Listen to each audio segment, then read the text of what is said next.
ताज़ा तरीन अपलोड्स की नोटिफिकेशन हासिल करने के लिए हमारे चैनल को सब्सक्राइब करें और साथ में दिए गए घंटी के निशान को दबाना ना भूलें।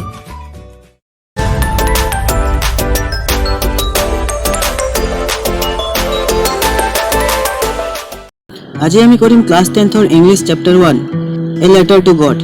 Question number 1 what did Lencho hope for अर्थात लेंचो की आशा करिছিল। Answer Lencho hope for rains as the only thing that his field of reap corn needed was a shower अर्थात लेंचोই বৰষুণৰ বাবে আশা কৰিছিল যেটো তেওঁৰ খেতিৰ বাবে বৰ প্ৰয়োজন আছিল। Question number 2 why did Lencho say the raindrops were like new coins अर्थात लेंचोই কিয় বৰষুণৰ টোপালবোৰক পইচাৰ লগত তুলনা কৰিছিল। Answer Lencho's crops were ready for harvest as raindrops would have helped in getting a better harvest resulting in more prosperity so Lencho compared them with new coins অর্থাৎ লেঞ্চৰ শস্য চপোৱাৰ সময় হৈছিল বৰষুণৰ টোপালবোৰে উন্নত শস্য হোৱাত সহায় কৰিলেহেঁতেন এইভাবে লেঞ্চই বৰষুণৰ টোপালবোৰক মুদ্ৰাৰ লগত তুলনা কৰিছিল।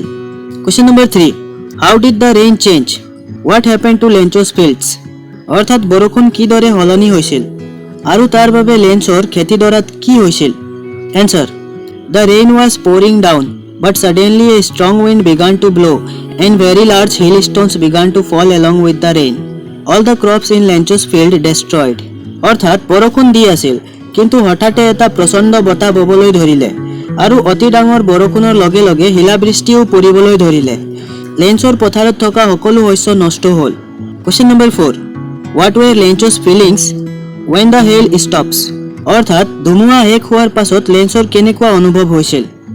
Answer after hail stopped Lencho's soul was filled with sadness he could see a black future for him and his family he was worried about lack of food for the coming year অৰ্থাৎ শিলাবৃষ্টি বন্ধ হোৱাৰ পিছত লেঞ্চৰ আত্মা দুখেৰে ভৰি পৰিল নিজৰ পৰিয়ালৰ বাবে তেওঁ এক অন্ধকাৰ ভৱিষ্যত দেখিবলৈ পাইছিল তেওঁ অনাগত বছৰৰ বাবে খাদ্যৰ অভাৱত চিন্তিত হৈ পৰিছিল। Oral comprehension check 2 Question number 1 who or what did Lencho have faith in what did he do অৰ্থাৎ লেঞ্চই কাৰ ওপৰত বিশ্বাস ৰাখিছিল আৰু তেওঁ কি কৰিছিল। Answer Lencho had faith in God he believed that God's eyes see everything even what is deep in one's conscience he wrote a letter to God saying that he needed 100 poses to sow his field again অৰ্থাৎ লেঞ্চৰ ঈশ্বৰৰ ওপৰত বিশ্বাস আছিল তেওঁৰ বিশ্বাস আছিল যে ঈশ্বৰৰ চকুৱে সকলো দেখে আনকি তেওঁ আনৰ মনৰ গভীৰতাত থকা বস্তুবোৰো দেখা পায় তেওঁ ভগৱানলৈ এটা চিঠি লিখিছিল যে তেওঁৰ পথাৰ বীজ সিঁচিবলৈ 100 টকাৰ প্ৰয়োজন। Question number 2 who read the letter অৰ্থাৎ চিঠিখন কোনে পঢ়িছিল। the postmaster read the letter অৰ্থাৎ চিঠিখন পোষ্টমাষ্টাৰজনে পঢ়িছিল। Question number 3 what did the postmaster do then অৰ্থাৎ পোষ্টমাষ্টাৰজনে কি কৰিছিল। Answer the postmaster first laughed but then he became serious he was deeply moved by the writer's faith in God he did not want to shake this faith so he decided to collect the money and send it to Lencho অৰ্থাৎ পোষ্টমাষ্টাৰে প্ৰথমে হাঁহিলে তাৰ পিছত তেওঁ সিৰিয়াছ হৈ পৰিল তেওঁ লেখকৰ ঈশ্বৰৰ ওপৰত বিশ্বাস দেখি আলপুত হৈ পৰিছিল তেওঁ এই বিশ্বাসক জুকাৰিব বিচৰা নাছিল হেয়ে তেওঁ টকাখিনি সংগ্ৰহ কৰাৰ সিদ্ধান্ত ললে আৰু লেঞ্চলৈ পঠিয়াই দিলে। Oral comprehension check 3 Question number 1 was Lencho surprised to find a letter for him with money in it অৰ্থাৎ লেঞ্চৰ চিঠিখনত পইচা লাভ কৰি আচৰিত হৈছিল নেকি। উত্তৰ No Lencho was not at all surprised to see the letter from God with money inside it his confidence and faith in God was such that he had expected that reply from God অৰ্থাৎ নহয় লেঞ্চৰ চিঠিখনৰ ভিতৰত পইচা লাভ কৰি অলপো আচৰিত হোৱা নাছিল তেওঁৰ ভগৱানৰ ওপৰত ইমানেই বিশ্বাস আছিল যে তেওঁ জানিছিল যে তেওঁক ভগৱানে উত্তৰ দিবই। Question number 2 what made him angry অৰ্থাৎ তেওঁৰ কি কথাত খং উঠিছিল।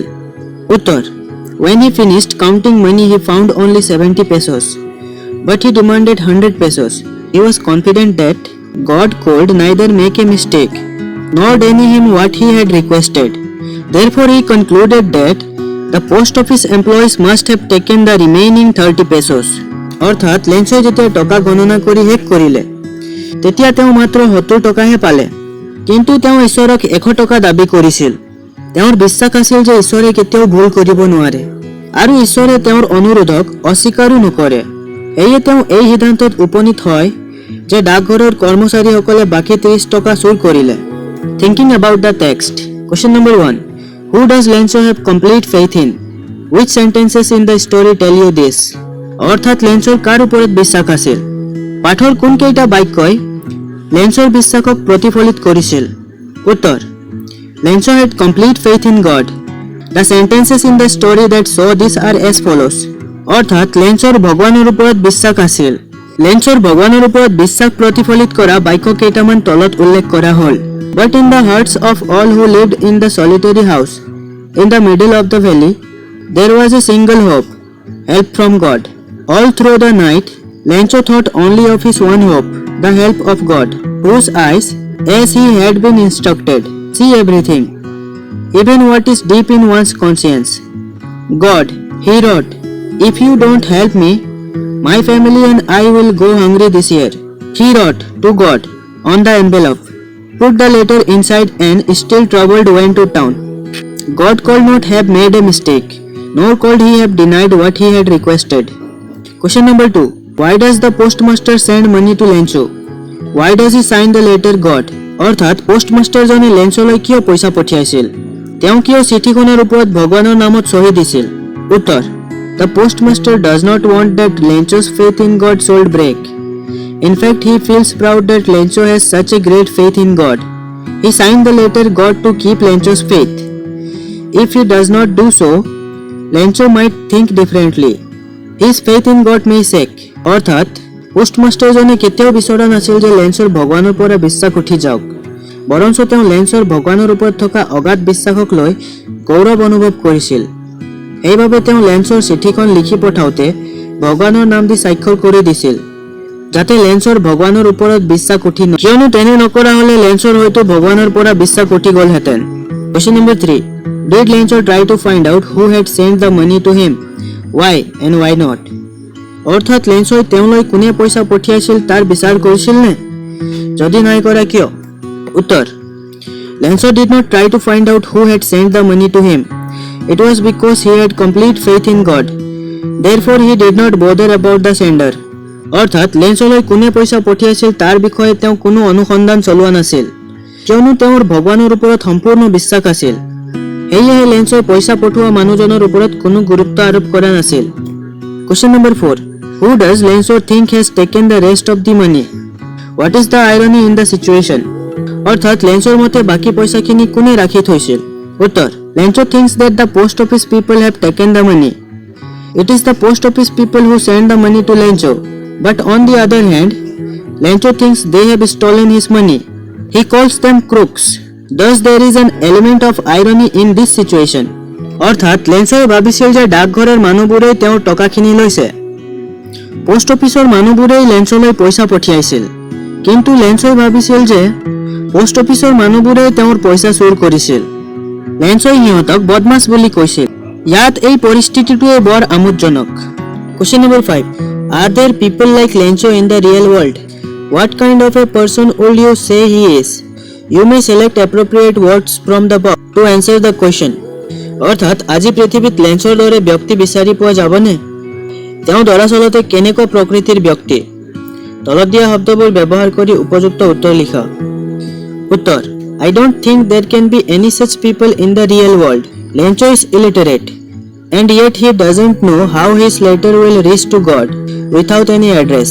In real world, people are selfish, greedy and ungrateful, while Lencho is totally lovable and different. অৰ্থাৎ বাস্তৱ জগতত এনে কোনো মানুহ থাকিব পাৰে বুলি মই নাভাবো। লেঞ্চো সাক্ষৰ, আৰু তথাপিও তেওঁ কোনো ঠিকনা অবিহনে এই চিঠিখন কেনেকৈ ঈশ্বৰৰ ওচৰ পাব নাজানে। বাস্তৱ জগতত মানুহ স্বাৰ্থপৰ, লোভী আৰু অকৃতজ্ঞ, আনহাতে লেঞ্চো সম্পূৰ্ণ লাভেবল আৰু বেলেগ।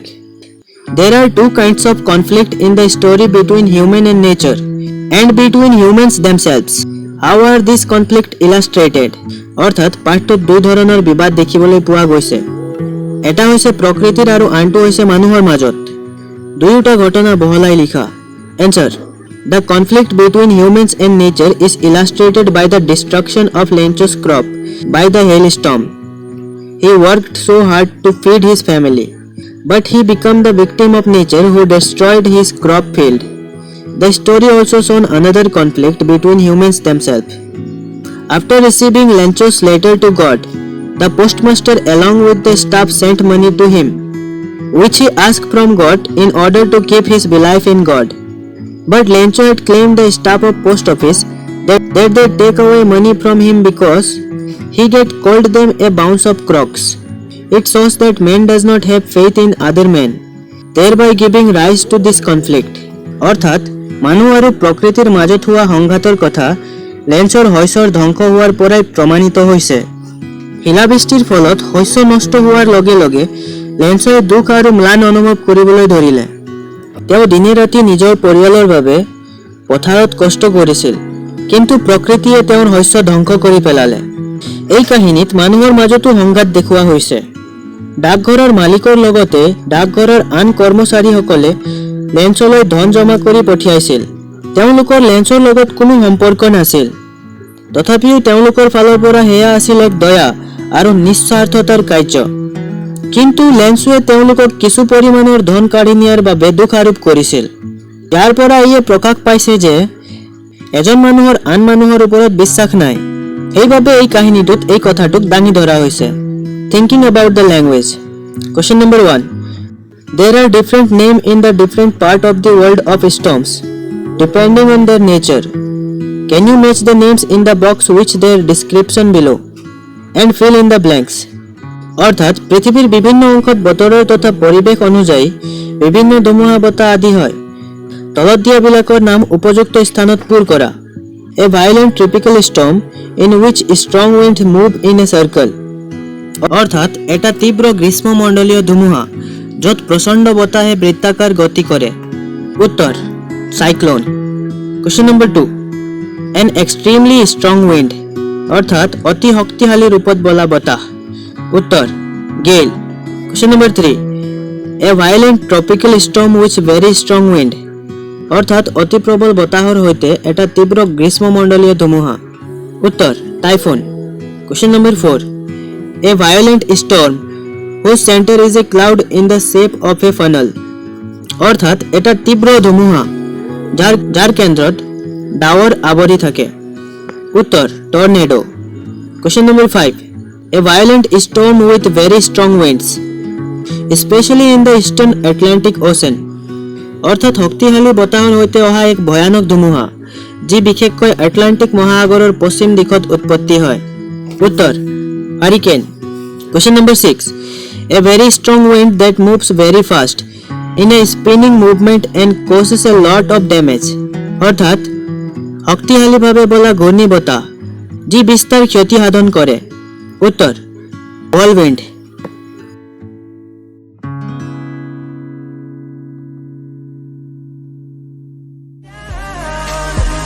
Don't you give up, nah, nah, nah.